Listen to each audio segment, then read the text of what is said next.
Hello there again, ladies and gentlemen. Today we are going to be delving into Rogue Legacy, a new roguelite game that has been released on Steam for the price of $14.99. Rogue Legacy claims to essentially be, well, a roguelike, kind of, I suppose, along the lines of Castlevania, with a procedurally generated adventure, which means there's new castles to explore every time.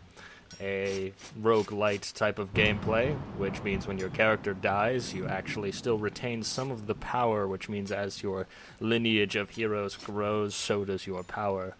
Tons of unique traits that make each playthrough special. That means, I guess along the lines of, I've had characters that have been colorblind, or have Tourette's, or dyslexia, things along those lines, as well as 8 classes, apparently 9 possibly, with unique abilities that change the way the game plays, 60 different enemies, a massive expandable skill tree, blacksmith, which you saw back there, which allows you to upgrade your gear, and of course tons of Easter eggs, as well as controller support, but we're going to be playing this today strictly with keyboard.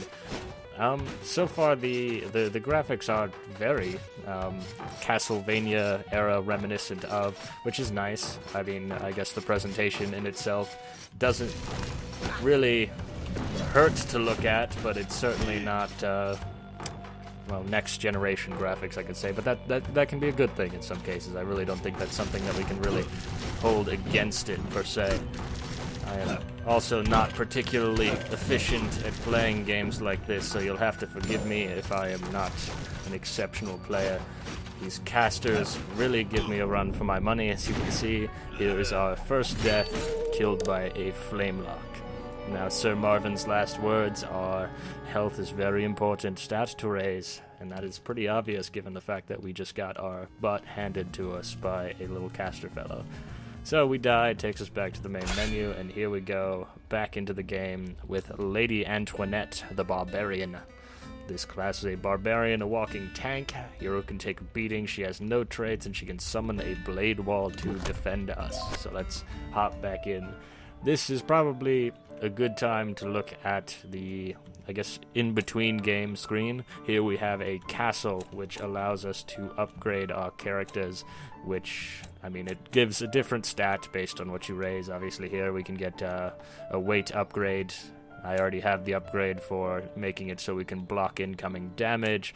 The upgrade for health, which can be upgraded 75 times at quite a price right now. Level 2 requires 120 gold. And, of course, the unlock of the smithy you saw at the beginning.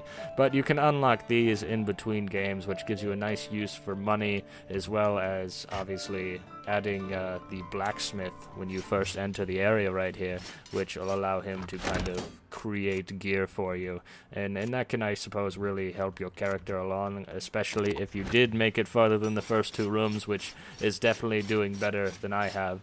Unfortunately, it does seem that this guy kind of steals your money every time you die and want to go back in the castle, so make sure you do spend all of your funds before you return to its rather unpleasant depths. So moving right along in here, we'll try again. You can see our character is very much femme fatale. I'm going to dodge that. There we go. We actually managed to kill something. I'm impressed so far, guys. Alright, so that knight's down. That painting is evil by the look of it. It keeps shaking and I don't want to touch it. But we will continue right along, ladies and gentlemen. Dodge. Oh, crap, there's a range fellow. That's one thing I have noticed that bothers me just a little bit, is the off-screen enemies getting way too involved in what I would like to be doing, like fighting this knight. As you can see, we have to continuously dodge.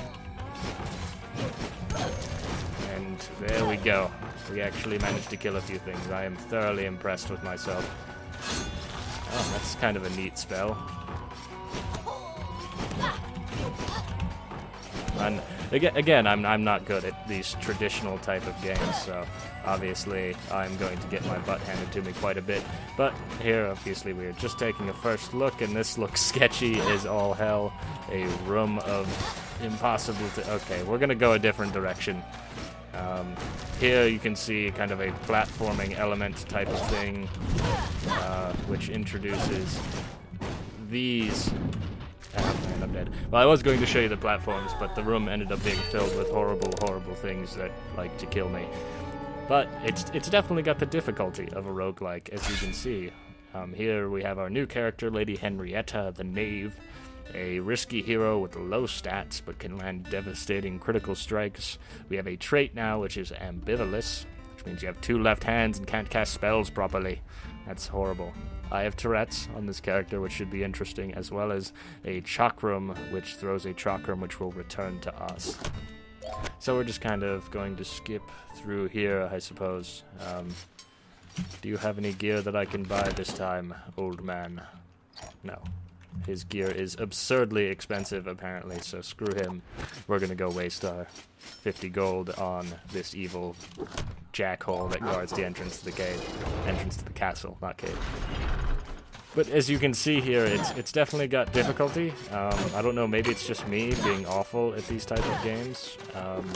It has story spread around in the form of journals, which I'm not going to take the time to read because it's basically just my siblings saying that they want to be better than I am, which is not cool, I suppose. I really have no feelings one way or the other. Screw you, star thingy. I have question marks coming out of my head. Alright, so we're gonna jump up here, critical attack on the zombie. We finally get a chest, which is awesome. And it looks like there's more star thingies upstairs, as well as some kind of statue here. But as you can see, every time the levels are definitely different, which is nice. I mean, it's definitely an interesting touch, which adds to the replayability. But obviously, being not exceptional at this type of game can be a dampener on those high spirits of mine. Nice, critical. We're just gonna try and maintain our distance from these guys. But yes, I don't know, along with the art style, it does have a very nice art style. It's very crisp. Definitely, I mean, it's reminiscent of old games, but it's not old games, which is nice. And I'm apparently just going to keep resetting this guy until he kills me. There we go. Alright, so I don't like the look of this. Apparently I can only shoot spells to the right. I'm not sure. Okay. There we go. The spells, I'm not really sure how they work quite yet. I guess I can only shoot it out of my back. That seems to be how this is wanting to work. You can definitely jump. I mean, the height on the jump is definitely pretty lenient. But I mean, it works. It's a working game. I don't have any more mana, and I'm not going to risk that right now. It's pleasant to look at. It's got some cool mechanics, some good ideas. Definitely some interesting enemies around here. And really, all in all, I think it's a pretty solid game so far. But I guess time will tell whether or not I stick to it.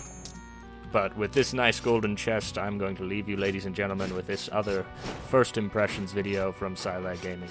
So if you want to stay tuned, please do subscribe, like the video, do all that fancy jazz that I know you guys love doing.